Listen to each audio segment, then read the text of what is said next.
Mahinang GM daw si Rob Pelinka dahil wala itong magawang trade deal sa mga bigating player na nalilink sa team gaya na lang ni Klay Thompson ayon sa mga analysts. Pero bago yan, D'Angelo Russell ipinamimigay na ng Lakers. Kahit nag-opti na nga po si D'Lo ng kanyang 18.7 million player option para bumalik sa Lakers next season, wala pang kasiguraduhan kung makakapaglaro pa ito sa team next season dahil ayon sa report, open na open daw ang Lakers na i-trade ang sabing point guard. Well, si D'Lo nga pong inoffer ng Lakers sa Warriors para makuha si Klay Thompson pero nireject lang ito ng GSW.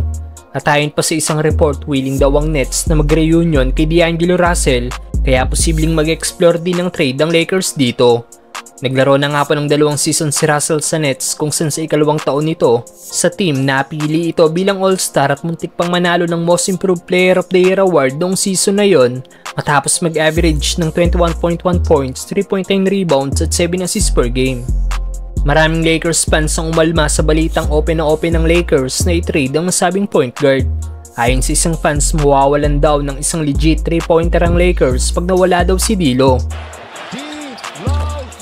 May nagsabi naman na hindi daw nila gustong mapunta ito sa ibang team kundi dapat magstay daw ito sa Lakers. Okay naman na naging regular season ni D'Lo, averaging 18 points, 6.3 assists while shooting 41.5% sa 3-point area. Nawawala lang talaga ang Lakers guard pagdating ng playoffs. Dapat nga bang i-trade ng Lakers si D'Angelo Russell, mga brother? Samantalang isang analyst sinabing mahinang GM daw si Rob Pelinka dahil wala itong move na magawa sa Lakers. Bago nga pumapunta sa Dallas Mavericks si Klay Thompson, isa sa matunog na team na pwedeng bagsakan ng Warriors shooting guard ay ang team ng Lakers.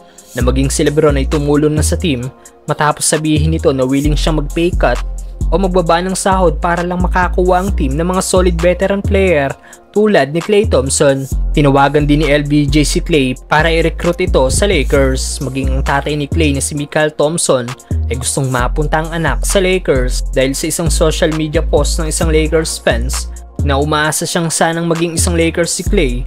Nagkomento dito ang tatay ng nasabing shooting guard at sinabing me too o ganun din daw siya. Pero wala, na uwi pa rin si Klay sa Dallas Mavericks.